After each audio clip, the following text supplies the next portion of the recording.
Welcome back, my beautiful people, to STR News and Digest, your go-to place for everything related to travel, short-term rental, and the business of hospitality. In today's show, I'm going to give you some breaking news, some performance insights for short-term rental operators, and a little controversy in the cruise industry that you don't want to miss. So let's start with some exciting news for short-term rental operators. Occupancy rates are up by 7% year over year. Average daily rate has climbed up by 5%, and RevPAR has surged up by 22%.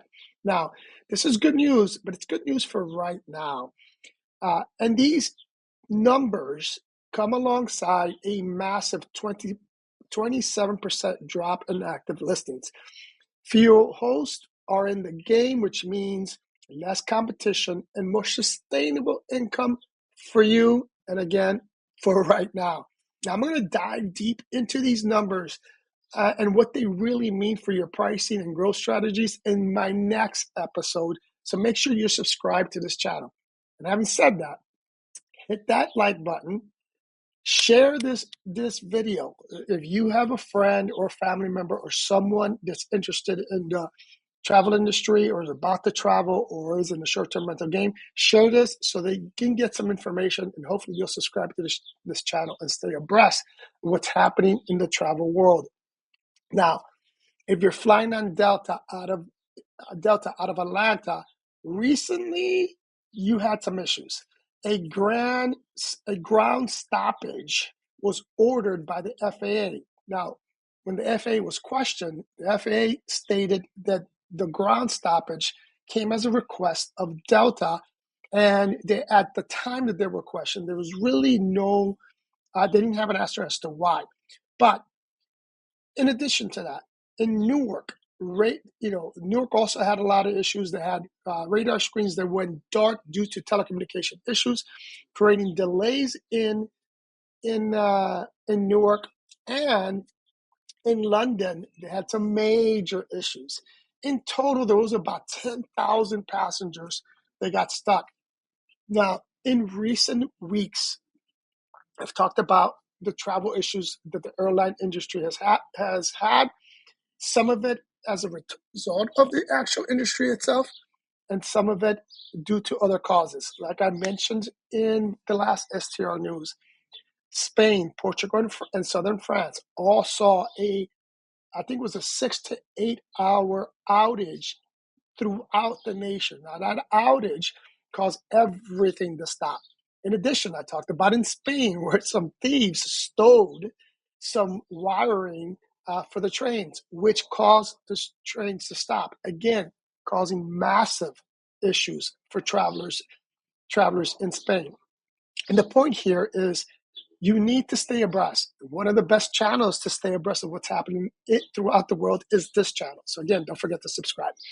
Now let's talk about Viking cruises. Now, Viking cruises, and I posted an actual picture of the new ship.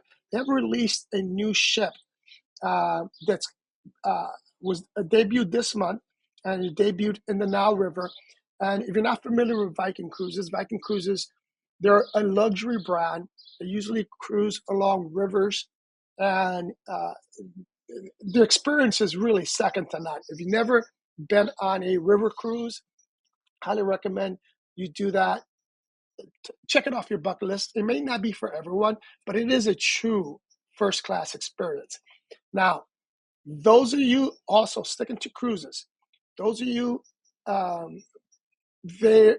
they cruise regularly and are planning to cruise this summer, pay attention, especially if in your itinerary you're going to Mexico City. So starting July 1st, Mexico, the country, starting July 1st, Mexico is charging $5 per visitor fee for all cruise passengers disembarking in its port. Now, this is actually a good news, because originally they proposed a $42 fee per passenger. But thanks to the Florida Caribbean Cruise Association, who negotiated that down. So again, you're paying an additional $5. So in the grand scheme of things, it's not a lot. But if you were traveling with a family of four and you had to pay additional $42, and that could have been an unexpected fee. Wait for this train to pass. Okay. So that, you know, thank the Florida Caribbean Cruise Association because they worked hard on either trying to get rid of this or really negotiate the price down, and they were successful. Now, going back to Delta Airlines, Delta Airlines downgraded perks for its top tier membership. Now, here's the thing. Delta has a really top tier and elite status called Delta 360. Most of you listening right now probably never heard of Delta 360 because it's really reserved for the elites of the elites, right? Now, if you are part of Delta 360, I got some bad news for you. They're going to downgrade a specific perk that a lot of you enjoy. And that perk was that you were allowed to board before anyone else, before what I call the wheelchair people needing extra assistance, before families with children. You were able to be the first one on board. Well, they're taking that away. So don't be surprised if you get, when you go there, if you haven't heard the news and they tell you you have to wait.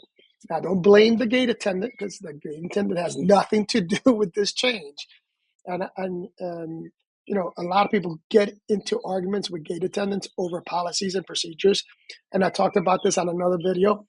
These gate agents don't create policy, and oftentimes they're what I refer to as check the box employees, meaning they have a checklist, and if it doesn't check that box, oftentimes they have no idea what's going on. So, but anyway, let me move on to sad news. A popular resort in Jamaica is closing its doors. Now, this resort has been around for a while. Many people that visited, created fond memories, and that resort is Beaches Ocho Rios, which is a beloved, it was a family-friendly resort in Jamaica, and it's closing its doors at the end of May. And for decades, the spot offered a more relaxed and family-oriented Caribbean vacation, but and it's stating it's closing the doors for financial reasons, but I think it's a little bit more than that. I just don't have, I haven't had a chance. Well, I tried to talk to some of the representative and couldn't reach anyone before this aired. But after May 25th, Beaches Ocho Rios will be closed. Anyway, hope you found this information useful. If it was, hit that like button. Here's a big ask to people. I've been asking everyone after every show, do me a favor and drop a comment. Comments really help the channel, whether it's positive or negative. It doesn't really matter. We just need some engagement. So make sure you hit that like button. Drop a comment down below. And again, if you have someone that's traveling, someone in the short-term rental industry, share this video. Love you guys. I will see you in the next one.